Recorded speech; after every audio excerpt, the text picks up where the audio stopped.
Yo, what's up, YouTubers, Uber drivers, Lyft drivers, Uber Eats drivers, and Grubhub drivers? How are you today? Marco Metalhead, Rideshare Man here. Real quick, Thursday night, did about $120 in about a 9.5 hour period. Looks like it slowed down a little bit right now for the right after the holiday season. Should pick up anytime soon because we do have a pretty good tourism thing happening over here, which will start to show itself. Anyways, that's about it on that part of it. One of the things that has been concerning me lately has been something that's been around for a while and it's been talked about by other vloggers here, and that is upfront pricing by Uber and Lyft. What that is basically Lyft's idea and Uber's idea is that the customer would like to know how much everything's going to cost before they even get into the transaction. Well and good. The only thing I don't like about it right now is Uber and Lyft are starting to use that as a way to recoup some of their losses. How they're doing that is this. Uber and Lyft are basically quoting prices that are slightly more expensive than the ride would be if the rider would just accept the mileage. I mean, check this out.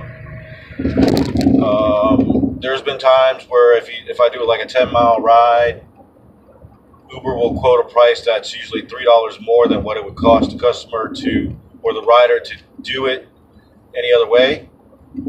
It really sucks because the customer's getting ripped off and the driver now is getting ripped off. Yes, I know they had an agreement. We were forced into the agreement if we want to stay with Uber. Lyft hasn't done anything like that. They're just doing it. But Uber basically said, if you don't sign on to this, you can't be our partners anymore. So it shows you how much power we really have. Because if they would have let us vote on it, this would have never happened. So basically, there will be a lawsuit sooner or later. It's already been that way in some states where people want to be employees. I really don't want to be an employee. I don't know what it is with all of us drivers. I mean, I do okay money-wise, but eventually I feel what's going to happen is that drivers are just going to take another exodus. We had this happen 2 years ago around this time of year when they lowered the rates down to 65 cents a mile. We had surges all over the place at the time. I remember making $25, $30 an hour because 20% of the drivers in the Tampa Bay area left. So, and the other thing that I really don't like is the fact that, okay, Uber basically said to us, we need to acquire more revenue. I said, okay, we were like, okay, fine, that's cool. To a certain degree, we hated it because, they were saying, well, you guys are going to do way more rides, make more money. How in the hell are you going to make more money when you're doing maybe 5 more rides a day average at half the rate? Really? Back in the days when they were doing $2 a mile, you probably average $10 a ride. Times 20, that's $200. And now, at $5 or $6 a ride, you're doing maybe 23 rides if you're still that busy. And do the math. It's still less. Because, no, you're not going to do 40 rides or 42 rides because they're just going to fill those spaces with more drivers. Uber and Lyft's business model is high volume, and that's what they thought they could get. They thought they could give the stuff away, make pennies times millions or billions, whatever they were going to do, and then become dominant forces. What they failed to realize was that on their way to doing that, many countries harassed them legally, so there's where they lost some money. Then drivers started quitting because they were like, man, there's no way I'm doing this. There's no way I'm going to work for half. You guys have lied to me. It's not like you cut the rates a little bit to maybe gain some business. You guys cut the rates to the point where you can't make a living. So now they say they're losing money on subsidies. Well, yeah, just raise the rates. But don't raise them and leave us out. Because eventually it's going to come bite you.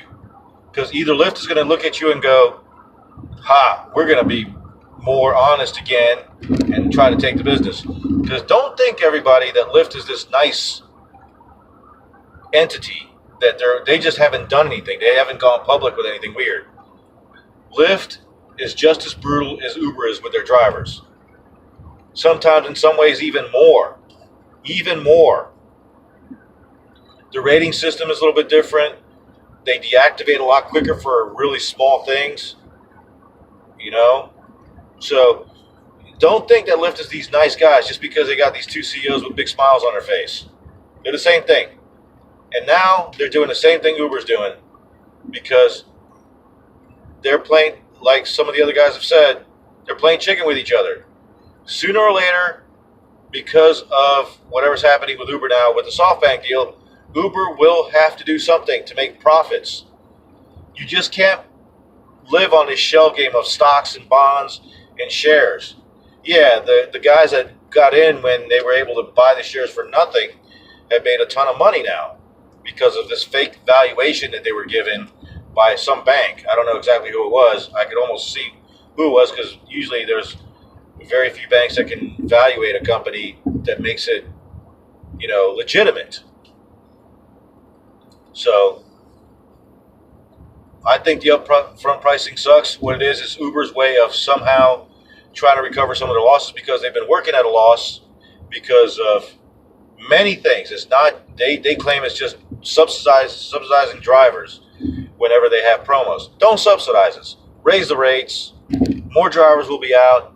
We'll be wanting to work because now we can make a fair wage and have a great time doing what we love doing. A lot of us do love driving. I've been a driver now for well over 10 years with my own vehicle, whether it be a courier, rideshare, delivery, whatever. I love doing this. This is my favorite thing to do. It's not the most glamorous, it's not the highest money-making thing, but this is what I like to do.